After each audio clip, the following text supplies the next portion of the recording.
Ayun, okay. So, good evening. Eto, gamit ko naman yung motor kong ano, pang malayuan. Eto, hindi na natin kailangan tignan yung ano no, yung suspension test dito, yung vibration test. Ito, ano na lang to, yung kung gaano siya kalinaw kapag yan, kagaya niyan, walang ilaw. Kung gaano siya kalinaw yung output niya pag nag-video ka ng ayan, may kasalubong ka, o magkakaroon ba ng glare o lalabo. Ayan. So ito siya pag ano, ito ang C200 review kapag madilim. So napansin ko dito, yung mga areas na yan, pag sa natural na mata natin yan, medyo mas dark pa no pag titingnan natin. Kumpara sa C200 na to, napansin ko lang. Ano to naka normal settings lang, wala siyang yung +1 EV ganyan o kung ano exposure o yung sa lightings niya wala. Ang ano lang dito, naka standard settings siya default. Pero kung titignan mo siya sa madidilim na part, ayan medyo nakikita pa. Using my standard light only standard headlight lang yan. Ayan ayan nakita niyo diyan.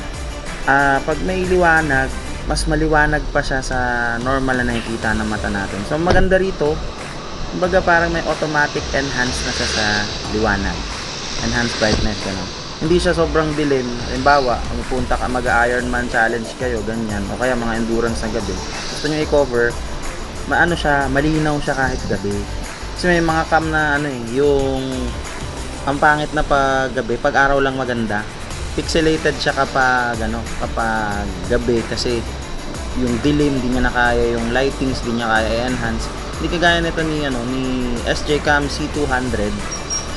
Kayang-kaya niyang i-enhance ng konting-konti. Ito yan lalo na madilim na yung area niya Pero yung area na merong ilaw, maliwanag talaga siya. As in paliliwanagin niya kagaya niyan yung dito sa Anrakels. Hindi ang ganyang kalinaw pag yung sa totoong buhay na dadaan ka. Hindi ganyang kalinaw. Medyo na-enhance pa niya. So, highly recommended din ito sa mga gustong mag-cover ng rides nila gabi. Maganda, kitang-kita siya. Kaysa sa gumagamit kayo ng mga ordinary phone, hindi naman lahat can afford ng S21 to S23 para maging ganyan kalinaw or yung hindi nag-blur. Kasi itong ganitong mga dashcam talaga, walang blur na na nagagawa kahit na mabilis na yung takbo. Kasi design sila pang ganito, pang 4K capture, ganyan, pang video. Kapansin nyo, malinaw lang siya, di ba? So hindi siya pixelated. Yan, pinabibilis ko na lang yung ibang part kasi medyo na traffic tayo dyan sa ito may madilim na part ulit.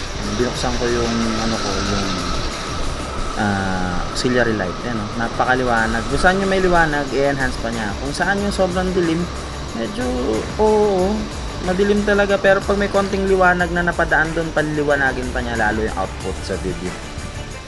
So kung may mga balak na mag-start ng sariling vlog, starters, ganyan, etong C200 ng SJ Cam, i-recommend ko kasi napakadali lang niya gamitin. Then yung pagtawag doon, yung operation niya rin hindi siya complicated. Isa pa, packet size lang C200.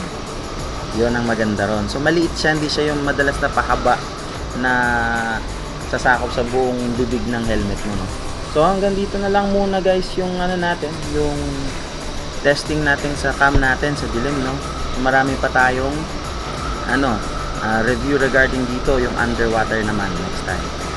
So again, ride safe sa lahat ng magra-rides. Ito, medyo malubak ulit dyan, pero maganda suspension kasi ng mga sport bike. So hanggang dito lang muna tayo, okay? And ride safe sa lahat.